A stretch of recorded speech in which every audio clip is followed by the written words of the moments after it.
Ассалаумағалейкум, құрметті қазақстандықтар. Бүгін біз Алматы облысы Іле ауданы Қарай ауылдық округінде орналасқан жауапкершілігі шектеулі серіктестік өздеріңіз көріп отқандай генофондқа келіп отырмыз.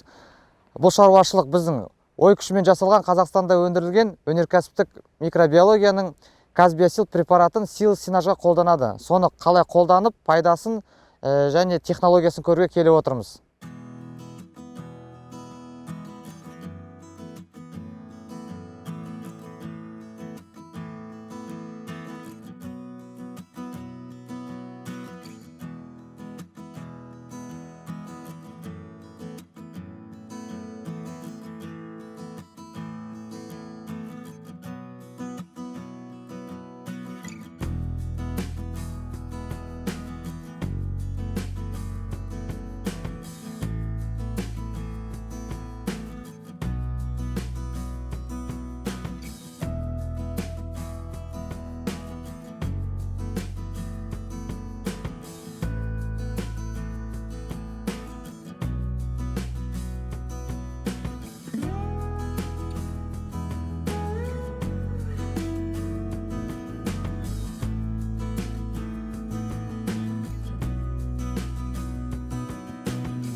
Ал енді құрметті қазақстандықтар, біз жауапкершілігі шектеулі серіктестік генофонд шаруашылығындамыз. Бұл жерде жұмыс жасайтын Мәдениет мырзадан сұхбат аламыз. Ассалаумағалейкум, Мәдениет ағам.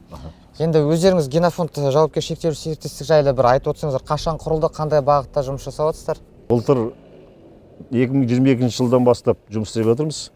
Сол кезде мына проект бойынша құрылыс жұмыстары басталды. Былтыр жаңа жылға қарсы құрылыс шаруаларын бітіріп, ақпан айынан бастап мал әкелдік Дания мемлекетінен. Негізі біздің проект 800 басқа арналған. Қазір 400 бас әкеп, соны қандай порода алып келдіңіздер? Галштин фриски деген порода, сүтті бағыттағы.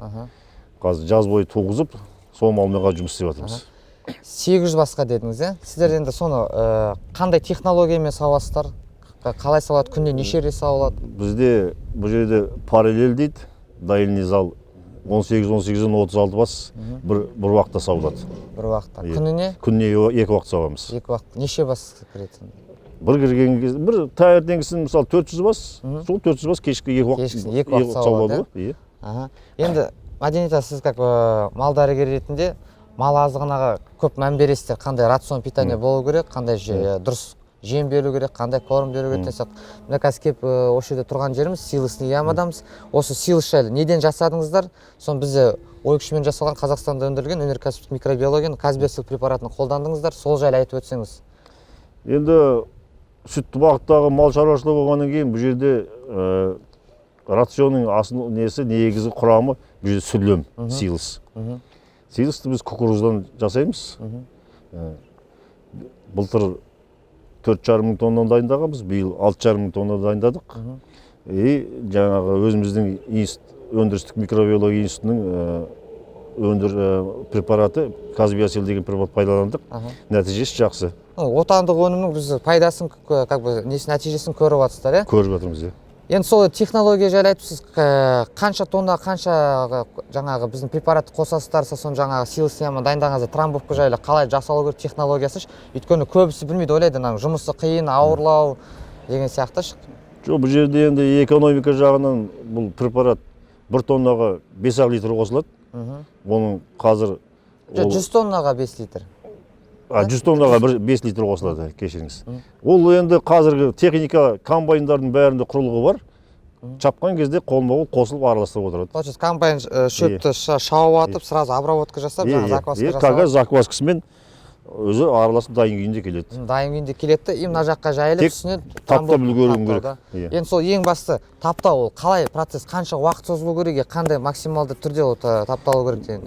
Енді таптағанда бұл жерде енді ең технологиясы сол дұрыстап тапталу керек қой. Дұрыс, пресс ауа кірмейтіндей Ауа болатын. кірмеу керек. Герметичный жабылу керек. Соны таптап болғаннан кейін сіздер үстіне пленка жауып қойыпсыздар, бұл пленка не үшін жабылады? Бұл жерде тапталып болғаннан кейін бұл жерде 2 қабат пленка жабылады. Бірінші қабатына как мына Прозрачный салфан ретінде. мына вакуумный пленка дейді. Бірінші соны жабасыздар да үстіне қорғаныш ретінде 150 микрондық қалыңдықпен қара пленкамен жабасыз. Қара пленка. Сонда ауа кірмейді. Ауа кірмейді. Негізі бұның принципі ауа кірмеу керек қой. Ең басты ауа кірмеу керек. Жақсы тапталу керек, ауа кірмеу керек. Сол кезде сүрлем жақсы шығады. Иә. Рахмет аға. Шаруашылықтарыңызға табыс тілейміз, бай қуатты болыңыздар. Рахмет.